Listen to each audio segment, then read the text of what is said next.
Well, hello there, you lovely human. It's My Life here, and I'm here to talk to you today about something that I've been thinking about for a very, very long time now. But before I get to that, I just want to say that, yes, the gray contacts are fake. Yes, they're contacts. And sorry, you're just going to have to deal with these dark, mysterious eyes for now. So don't worry. Hopefully, I'll eventually get some new ones soon. Not that you care, but yeah, these are my real eyes. Okay, now that we're past that, I'm going to be talking to you guys today about me, actually, or rather a topic in regards to me being me, in reference to being a woman. I will get to the main idea in just a moment, but I kind of want to preface everything that I want to say with a few things that I've been thinking about as of late in terms of my perceptions. I've been thinking a lot lately about how I view myself, you know, like lady, girl, woman, female, all those things. Just like how I regard myself, and also thinking about everything in regards to the span of how people are thinking about these sorts of topics these days in regards to transgender issues. And especially in regards to the fight that seems to be going on in terms of how people who are involved with trans advocacy are basically speaking for people like myself. And I've wanted to form my own perceptions as of late because I didn't feel that I was equipped to speak for myself, and I felt that I was repeating a lot of other people's words, and I wanted to really know where I personally stood on the matter. Even though I thought that I did before, I realized that I wasn't getting the whole picture. And if you're thinking, yeah, It's My Life has gone a little bit political, you would be mostly right about that, but that's for a different video. I've been listening to a lot of people as well, or checking out a lot of different types of people as of late, spanning from Dave Rubin to Jordan Peterson to even Ben Shapiro. And I say even Ben Shapiro because I didn't quite realize that I was so far on the left in regards to being a Democrat or a liberal. And I don't really want to talk about politics in this video, but that just kind of lets you know where I've been, and I didn't realize that I was. Thus, my little pilgrimage to understand where I personally needed to be on the political spectrum, because I wasn't anywhere and I didn't really want to be anywhere, to be quite honest with you. So the real conflict that I want to talk to you guys about today is regards to sex versus gender. And yes, this video is about being a woman. However, I need to preface it with this whole thing that that has been a major hot topic as of late. So in regards to gender, this has been my position for quite some time, or rather it was my position for quite some time. And basically that kind of goes into the whole idea of trans supporters basically advocating for gender to be the end-all be-all, and that's for the most part disregarding the idea of sex in the equation in regards to identifying people, which I have some words about that, but let's just keep it moving.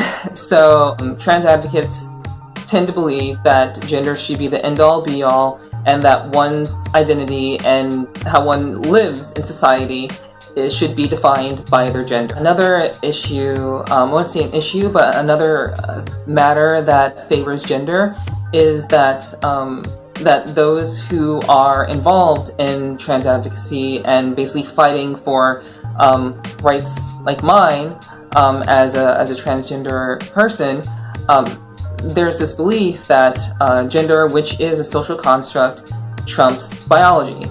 When I say that, I'm not saying that that trans advocates are strictly saying, oh, we don't care about biology, but what's happening is that the conversation about biology is completely being ignored, and that is what I've been thinking about as of lately. It's really just all about gender. It's not about anything else. It's basically like how you look, who you are, what you say that you are, and that is the end of the story. And then this also bleeds into the idea of the main hot topic as of late, gender pronouns. This conversation, well, not really much of a conversation, I would say, but this belief that my pronouns are my pronouns. And again, I had been in this camp for the longest time, as like, it should be me, it should be my pronouns, it should be what I say that I am, and that's really it. There should be no questions asked. You should respect my pronouns. I say that I'm she, her, you should call me she, her, end of story. And that's where the majority of trans advocates lie. They are in that camp, and they have that belief. It's this idea of feelings over facts. That is in regards to gender. In regards to sex, what the discussion is being had in regards to supporting the idea of sex being important in the matters of me being a woman is, like I said before, the trans advocates feel a lot towards feelings over facts. And again, I have been in that camp before, and I understand that. However, the conversation that's being had on the right, amongst conservatives, Ben Shapiro, mostly has kind of coined this term, facts don't care about your feelings. And the idea of facts over feelings has subconsciously always been my stance, but because being transgender is such a personal thing to me, it became very much of a feeling type of thing. Sort of like, because I feel a certain way, because I see myself a certain way, then this should be the case, and you should respect my feelings. In regards to sex being at the forefront instead of gender, this conversation has really fallen into the idea of gender identity being grounded in one's natal sex.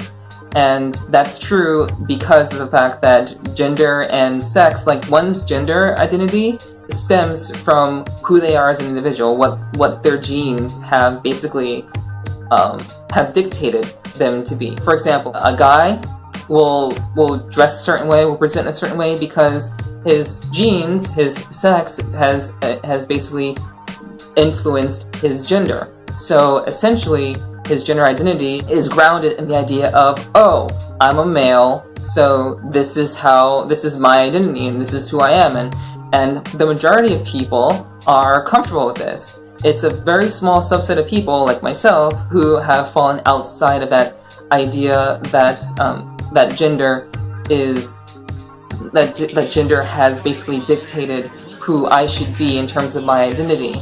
And that falls into the whole circle of being transgender, being I guess a mental disorder, and to be deemed as such as a mental disorder, so that it can be treated accordingly with hormones and various types of surgery if the person so chooses. And this conversation in regards to the pronoun issue, that has been a pretty big deal. Like I said earlier, many people, such as Ben Shapiro, have a certain kind of stance on the pronoun issue, and he believes that one's pronouns should fit into one's biology, and the idea of biology basically dictating who a person is and who they should be is in fact true. It's in fact very much a fact. So I can't argue really against that. However, what I can argue against is the idea that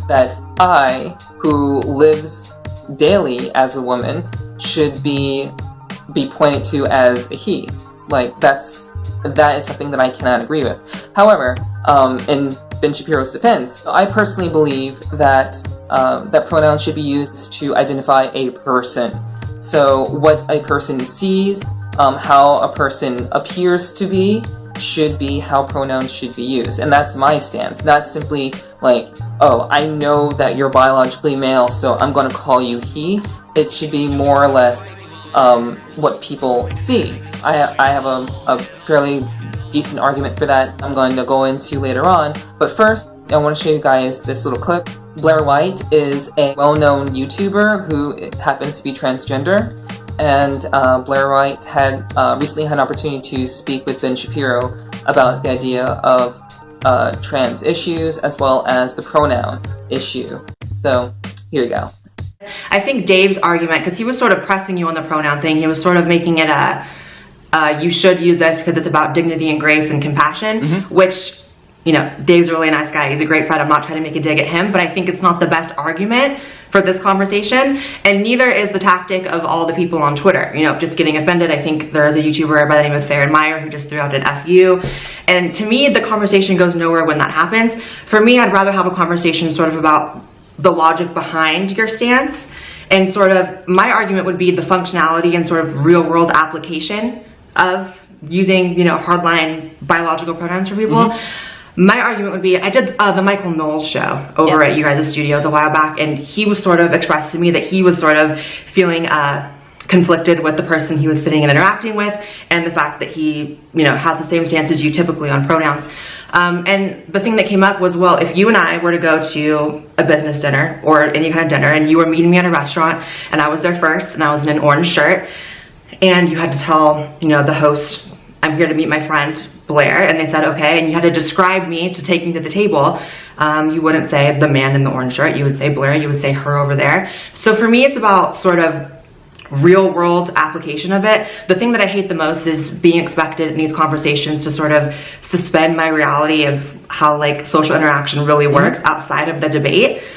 So what do you feel about that? Yeah, no, I think there's some truth to that, meaning that I think that there is a utility to the use of pronouns, but that's not quite the same as suggesting that a transgender woman is a she in the objective sense. So if I were to go to dinner with you and there were to be a waiter there and I were to direct the waiter to you, obviously we would go based off your physical appearance, but the argument for transgender people is that if you looked like me, you could still be transgender woman, right? You wouldn't actually have to go through surgery. You wouldn't have to actually go through hormone treatments. You wouldn't have to go through any of that to be perceived as a woman. And therefore, if it would actually be assuming pronouns for me to be sitting at dinner and you to walk up and say, that dude sitting over there, right? You'd actually be assuming my pronoun if I were a transgender woman. Exactly. And this is the part where it gets into this really bizarre space that makes no sense to me, meaning that, obviously, in terms of utilitarian effect, you're right. If I were to walk into dinner and try and describe you, you look like a woman. Therefore, to the person there, you know, I wouldn't be trying to explain who you were or your background, because what's the point of that? I want to get from point A to point B in the quickest possible time, from the front door to the table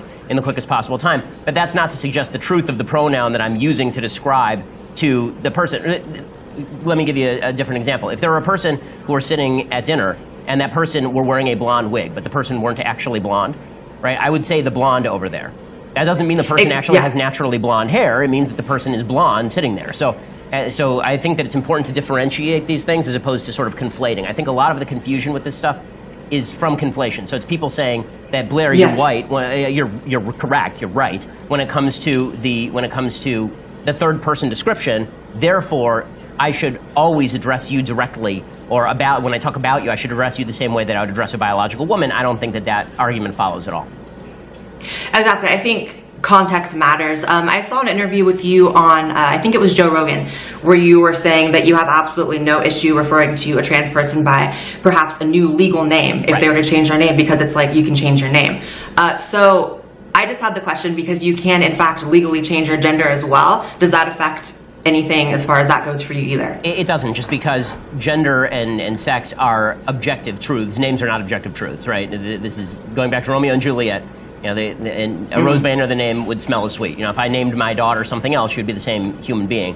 So that's not quite the same thing when it comes to objective, verifiable facts with regard to sex and or gender. So, you know, Rachel Dolezal could, let's say you could legally change her race. It wouldn't make Rachel Dolezal any more black than Rachel Dolezal is, which is to say she's white. So, what I took away from this clip was the fact that that every day we assume people's gender. Every day. Without a fact. We look at someone on the street and we say, that's a guy, that's a girl, regardless of their history, regardless of their genes, regardless of their background. We assume everyone's gender by nature every day. So that should also carry over into trans matters. Similarly to what was brought up in the video in regards to Ben Shapiro having, taking Blair out to dinner, or them go out to dinner together rather, and how Ben would regard her from afar to someone else. How would he identify her to someone else? And the answer in public is obviously she, like Blair. because the individual wouldn't know that person's name, so you would say that woman over there.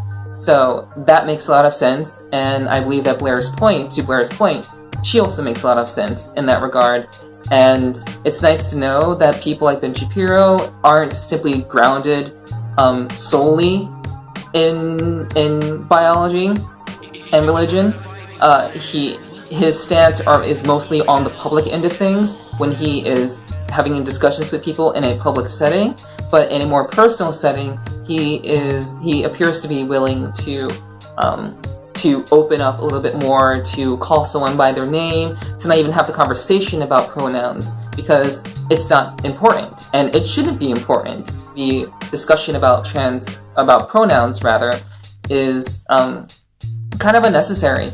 I feel that it hurts what many trans people like myself are just trying to do, and essentially what we're trying to do is live. So just to close the pronoun discussion, like I was saying before, my disagreement lies in the idea of media misidentifying trans people and, calling them, like using their photo and then calling them the opposite pronoun. That's what I disagree with, because like I said before, we as a species assume gender all the time. And if you're going to flat out call someone he just because of their biology and their photo clearly shows this kind of face, it's questionable and it causes confusion, and it just makes the discussion about people being people less relevant, because it continues to highlight trans people as this anomaly, which in a lot of ways we are, but in other ways, in the majority in our ways, we are just trying to live. So when news outlets do this sort of thing, it's a problem. But someone like Ben Shapiro, he does make a point to preface his articles in regards to trans people with trans man or trans woman, and then he proceeds, and then the article proceeds to regard them as their opposite pronoun, which, it is a compromise, but he is entitled to free speech just like everyone else. So, to close, what I essentially want to say, to close out this video, is my perceptions of myself and while exploring these ideas have changed dramatically, and I feel that it's important to acknowledge these changes and not simply try to shrug them off as just, it's just someone else's words or whatever. People like Jordan Peterson, Ben Shapiro, and other people who have spoken out in regards to the pronoun issue, they're speaking facts. And this is something that I can get behind, but the fact is, because of who I am as a trans woman, I essentially became grounded in feelings rather than facts. And I have done my part, and I'm doing my part to remedy that. So what I would like to say outright in this video is, yes, I am a woman, but I am not female. And that's just the fact of the matter. No matter what I do for myself, no matter how I change to be more of who I am, my biology will always dictate that I am male. That's just the way that it is. And I'm okay with that. I'm not torn about that. My life isn't in shambles because of it. It's just a fact, and that's okay. And that's what makes the idea of being transgender an anomaly, because it goes against the idea of gender identity being grounded in one's natal sex. Thus, the gender dysphoria, thus being trans being deemed a mental disorder. It all really comes together in those regards. Yeah, I just wanted to talk to you guys about that. So, thank you so much for watching. Again, it's been a while, but I hope you'll be back for more. I hope to get in front of the camera again really soon. You'll notice that my setup is a bit different because I've moved. I've moved into a new apartment, so I'm still trying to get the room looking really, really nice. I've just been crazy busy between work and other important things. So hopefully you'll be seeing more of me relatively soon. And thank you all for your support for for watching this video. I know this is going to be a long one, but thank you for watching. I hope something that I said resonated with you, and if you agree or disagree, I definitely want to hear from you in the comments below. So definitely speak out. If you enjoyed what I had to say in this video overall, please like, and also subscribe if you're interested in hearing more of what I have to say. And definitely check out Blair White's channel. I feel that her and I are really kind of on the same page when it comes to trans issues these days. So thanks again, and again, like and subscribe, but also, until next, you lovely human.